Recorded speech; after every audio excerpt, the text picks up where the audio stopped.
What's up, wrestling fans? Welcome to Wrestler Geeks. I'm your host, Justin Shaw. And I'm the fox that rocks, Black Fox. Alright, so in today's episode of Wrestler Geeks, we are going to have another open discussion. I would like to start off this discussion talking about WOW, also known as Women of Wrestling. Have you seen Women of Wrestling lately? I'm not, I'm afraid. No? I have to say that this wrestling organization, it's actually pretty good. It's like, you seen Lucha Underground, right? Yeah. Now imagine Lucha Underground, but the whole roster is all women wrestlers. Right. Okay. It's like Lucha Underground, but like just women's wrestlers. And I think, I'm not too sure, the way how it's been produced and shot and all that kind of jibber jabber. I believe some of the producers from Lucha Underground are the same producers that produce this wrestling show of Women of Wrestling. Okay. It's a great show. Anybody we know? Tessa Blanchard. Okay. Tessa Blanchard. Santana Garrett, I believe she wrestled in the Mae Young Classic and also jobbed in NXT a couple of times. There's been some sort of a feud between her and Tessa Blanchard. Yeah. But it seems Tessa Blanchard is like the front lady of WOW. Well, I mean, anybody who knows who Tessa Blanchard is knows what she's capable of doing. Is just, you know, I need to see it for me to say anything. That's why I'm just going off word of mouth. But, like, you know, Tessa Blanchard and Santana Garrett are both well-known names, and they're also capable of, you know, they're really capable wrestlers. So, like I said, I got to see it first before I say anything else, just by the names alone, the fact that they actually have them on there goes to show that, you know, they definitely have some interesting talent. There's also one wrestler that I've seen wrestle, I believe, once or twice in Championship Wrestling from Hollywood, who's in Women of Wrestling, known as Holodead. Who? She's like, she's similar to Rosemary, but Holodead's a little more kind of on the wacky side. But she could wrestle. You mean like Su Yung? I think Su Yung. Yeah, Su Yung. She's like Su Yung, or she is Su Yung? She's like Su Yung. Okay. She's like Su Yung, but I think Holodead's a little more crazier than Su Yung. Oh, great. And we need. Not to mention Su Yung is hot without all that makeup. I mean, hey, to each, you know. And Su Yung has a really cool, awesome ring entrance theme. Speaking about Su Yung, I don't mean to get off my own topic. I really do like the storyline that's going on between Su Yung, Rosemary, and Ali. Yes, Ali. I like the dark side of Ali. I mean, they're giving her something to do. Like, I like how she's been seduced to the dark side of the Force. Not to sound like Darth Vader. I don't know whose side is she on. She's on Su Young's side or Rosemary's side? She's still on Su Young's side from what I've seen and heard. But I think Rosemary is trying to get her on her side. They're both dark side. They're both dark side, but let's just say that Ali made a deal with the devil. I'm just saying as a figure of speech. In order to, you know, defeat Su Yung. But I could be wrong, but it didn't turn out right. And somehow Su Yung somehow Ali, how should I say this? Su Yung got Ali under her own influence. You get what I'm trying to say? Yeah. And somehow Rosemary found out about it. Don't ask me how or why.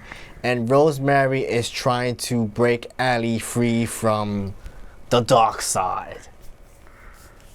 Because there's another person involved who's kind of sort of into like the dark occult or whatever. But I don't know his name, but he looks like Kevin Sullivan but bald-headed. Could be, but nonetheless. No, but I don't think it. His name is not Kevin Sullivan. He's called something else, but I know it's not Kevin Sullivan. But I like the storyline that's going on between those three wrestlers. You know, as you mentioned in our last show with the situation with Impact Wrestling and Lucha Underground, a lot of the wrestlers from Lucha Underground are wrestling with Impact Wrestling now. Good thing to say that I've heard recently, Sami Callihan, aka Jeremiah Crane, re-signed his contract with Impact Wrestling. So we gonna see him in Impact Wrestling a little while longer. And I also like the storyline that's going on between him and Rich Swann. Me personally, I think Rich Swann and Willie Mack should have stood as tag team members. I don't know what was the reason why they went in their separate directions. Well, I mean, the whole thing is, I'm happy Rich Swann is getting a second chance and they're using him for something. Yeah. And they were, like, in WWE. He still wrestles great, just like how he wrestled in the Cruiserweight division. Yeah, nonetheless. Still dances like Michael Jackson. Give him what you gotta do, you know. At least he's trying to, they're doing something with Solomon Crow. Or Sami Callihan. Sami Callihan. That's how I know him as Solomon Crow. But, like, nonetheless, I'm happy, they're utilizing him properly. Because I said... Who, Callihan? Yeah. Because he was Of course, because he's the leader of OVE. Yeah. OVE. Yeah. What does OVE mean exactly? Ohio versus everything. Okay. I thought if they added an N, it would have spelled oven. Alright. Well, I'm glad that they're utilizing him properly as well because, the thing about this is the thing I always actually do respect about TNA is there are people that basically it's called Impact Wrestling. Formerly known as TNA. My whole thing is, I said, the one thing I do appreciate is the fact that they still do know how to utilize certain wrestlers in certain areas because, especially if it's people who were originally in, like, another company like WWE or Lucha Underground, and when you bring them over, you can give them competition to basically showcase themselves. Whereas, no disrespect to WWE, people kind of flounder a bit there after a while, like, I could think of a bunch of names. But nonetheless, I'm just happy that they got an opportunity to, to do something for them. I forgot to mention, as I talked about earlier about WOW Wrestling, Women of Wrestling, there is another female wrestler in Women of Wrestling, but I haven't really seen her wrestle yet, but eventually she will. Remember in Impact Wrestling, I don't know if he's British or Scottish, Grado. Remember Grado? Yeah, what about him? I think it was for story purposes, his girlfriend at the time when he was in Impact Wrestling, Katarina.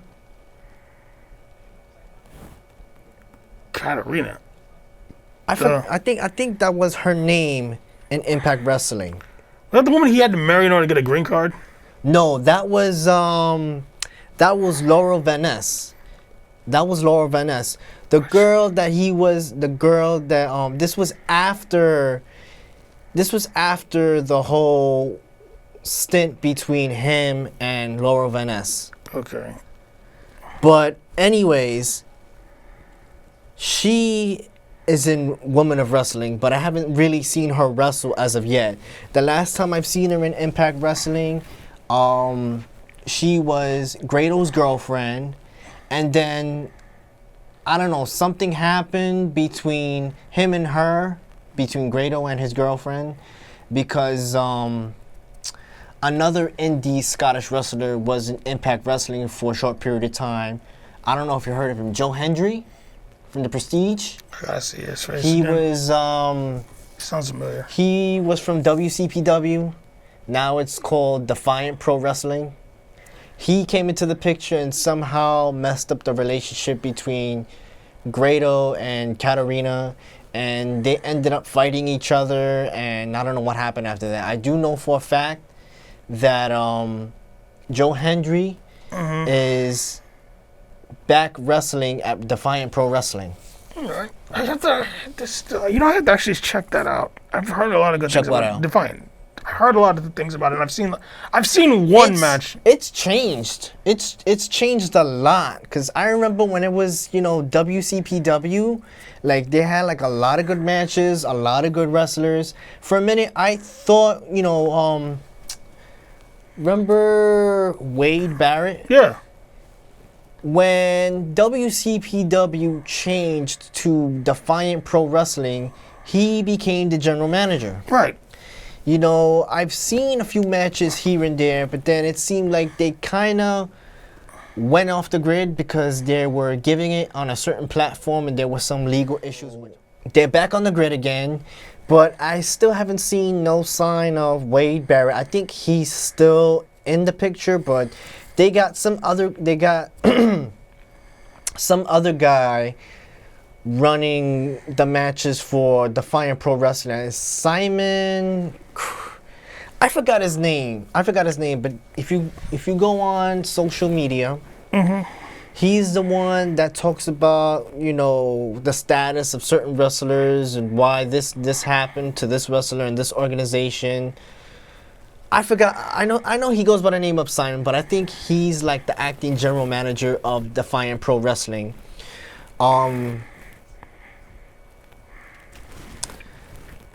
Some of the wrestlers that I've used to see in WCW, I haven't really seen them anymore. Most of them transitioned to the NXT UK division. And I guess some went to wrestle in other indie organizations, but I still think Defiant Pro Wrestling still kind of has like that same feel in a way as when you were watching WCPW, but it still doesn't, like, it's the same, but it just doesn't feel the same.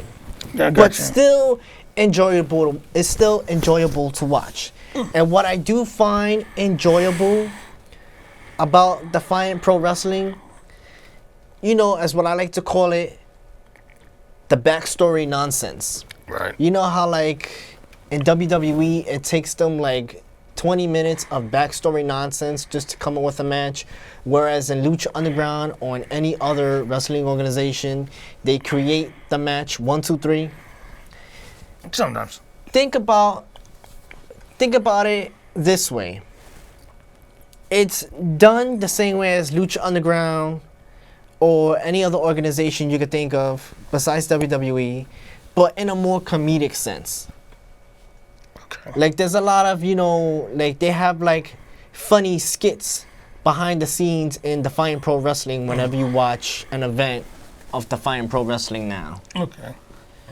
Now, they're giving it on a weekly basis, which I'm not allowed to say where you could watch it from, but I'm pretty sure wrestling fans could, check their search engine or local listings on where and how they could watch Defiant Pro Wrestling Loaded. Well, I mean, the next thing, I guess we can, now that we're here at this point, we have Fastlane coming up. Yes. So let's talk a little bit about who we're speculating to actually compete. Or what are going to be the matches? Cause I mean, I know at least like 2 are going to definitely be, from what I understand, like unless SmackDown changes, because I think SmackDown's coming on tonight. The situation is Kofi Kingston isn't going to be taking on Kevin Owens is taking on Daniel Bryan at Fastlane, apparently, unless it changes within tonight. So like anything could change from now until Fastlane, or even from now until WrestleMania. So, I'm worried about what's gonna happen during the post WrestleMania, but that's We still got a long way to go. Now, the whole thing that's like been going over is like people are actually like a little upset the fact that Kevin Owens is like getting whisked into the title. He's come back. Right. He's getting whisked into the title picture when it should be Kofi. So I look at it like this. One of the two things could happen from this. Kofi and Kevin could have a match tonight to see who takes on Daniel Bryan at Fastlane, and then, you know, the winner takes him on it at WrestleMania. That would work, but at the same time, like, I feel the issue here is the momentum is more in Kofi's hands at the time, and you know, I want Kofi to win. I want Kofi to win too. I think Kofi deserves the spotlight. I agree. Like it's something like, because right now, look, we know Seth Rollins is gonna take on Brock Lesnar. We all know. Like, whenever it's Brock Lesnar, we can almost, because I'm not gonna lie. Remember what happened last time? I thought he was gonna win, and I thought Roman was gonna win in the last time, and they surprised me by having him lose. So you never know what could happen with this situation with Seth. But I feel like they're gonna I personally believe legitimately they will give this to Seth. Because not only does it give the belt back to like somebody people actually respect, and we all respect Roman, but like I feel like people want Seth to win because he's been proven to be like when he first had the title, we all wanted him, he was a heel, but we liked him regardless because we knew who Seth Rollins was. We knew like what he could do. We knew he could carry the weight. Whereas Roman could do the same thing. But the whole thing was like Roman wasn't the person the people chose. He was the person that Vince and the company chose. In a sense, like they made the same, and I remember that they made this. Remember the decision that was made back then. I feel like I'm going off a little topic here. My point is the fact that it's an open discussion. I know. My point is the fact that I want Seth. We know Seth is going to win. So, we know Seth is going to have his match. But at the same time, the issue has always been, hey, what's going to happen with the World Heavyweight Championship? That's what I was trying to speculate. Because we all thought, like a lot of people last year, we all knew the thing with Brock Lesnar and Roman. But we were more focused on the thing between AJ and Shinsuke. And we all know how that went. It was okay, but it didn't hit the mark it should have hit. Because a lot of us had an issue with the whole low ball thing. And with Shinsuke? Yeah, with the match. And this one is like, people are wondering how this is going to go. Now, I'll take nothing from it. If it's Kevin Owens versus Daniel Bryan, I still think it's going to be definitely a good match. I think so too. But, you gotta also remember, at the same time, like, I think it's because there's no build-up to this. That's what the issue is. Like, there was, like, at the same time, everybody could say there's no build-up to Kofi and him, but no, if you think about it, there was a build-up to it. Like, the moment Kofi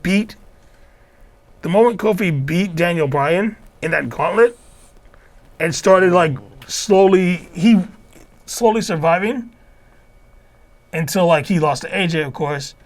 But like from that moment, there was the point where like people were like, "Oh, he could, we would like to see this." And then when he fought Daniel Bryan, he was the last man in the Elimination Chamber. That right there created a build of that people got behind, and whether or not, and the whole thing is whether or not Vince will go with it. That's the real issue I think a lot of people have is whether Vince will let us have that moment where Kofi could possibly win it, or Kofi will actually have his match. Honestly, I don't know if Vince will do it or okay it. I would like to see it. I think a lot of people would like to see it. I would like to see it too, but you know how it is sometimes. And the other thing I think will definitely happen is we'll definitely have another Braun versus Lesnar or Braun versus Corbin? Braun versus Corbin. Again? More than likely. This annoying.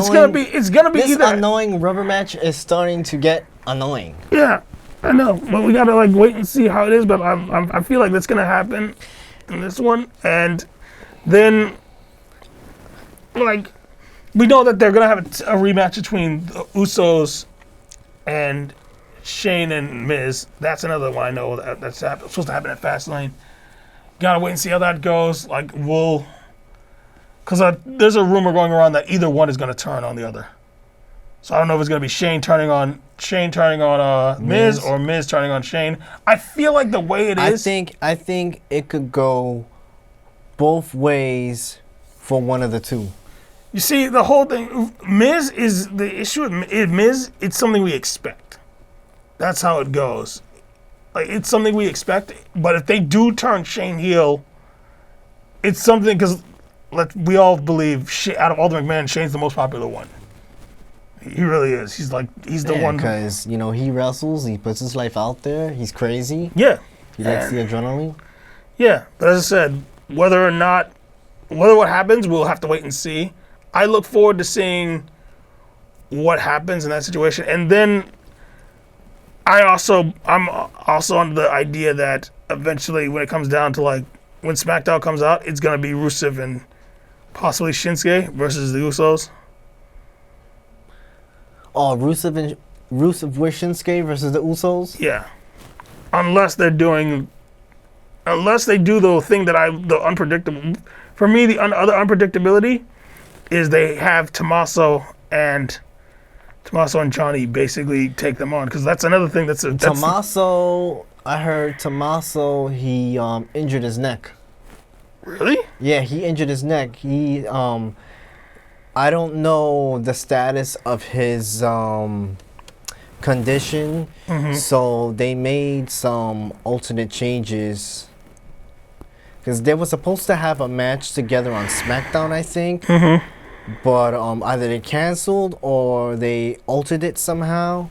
I do know for a fact that Tomaso has a neck injury, and I don't know the status of when his return would be.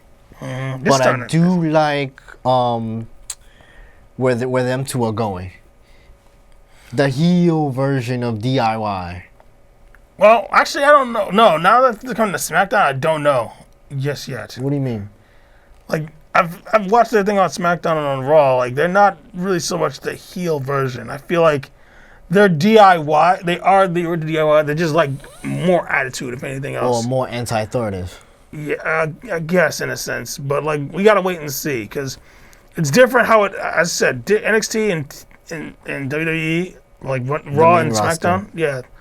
No, I meant to say was like not just a different roster, but it's like two different shows for a different kind of thing. Like, remember when Bobby Roode first came? Bobby Roode. Out of all wrestlers, you have to bring up Bobby Roode. Hey, point. I'm trying to bring a point. When he was in NXT, he was a heel. But when he transitioned to Raw, he automatically became a face. So that's what my point was. Using that as an example. Now, as for what's going to happen, I don't know. I'm glad that the Revival finally got the tag titles. I found that out recently. That goes to show that, like, I really wasn't paying attention to tag championships at all. But, like, the way it's looking, I don't know what they're gonna do now. Because apparently, also, I gotta watch to see this. Because I heard Aleister Black and Ricochet just had a championship match. Oh yeah, that was cool. So I haven't seen it yet. I'm going to watch it and check it out, though. Definitely check it out. But as I said, gotta wait and see. I know Finn Balor's definitely gonna have something involving him and Lashley. But we gotta wait and see now. I only know those so far. I'm looking forward to seeing what they do. I'm also wondering what they're gonna do with R-Truth as well with his U.S. title. Yeah, he's gonna lose it eventually, and I think when he loses it, that's his sign off from WWE. Because I've heard that he won the belt, because that's he's gonna be retiring soon or something like that. I personally think they should have given the belt after what they had Nia do to him personally, but nonetheless, We're almost out of time, but I want to thank everyone for watching. Please feel free to email me at shawjustin576@gmail.com.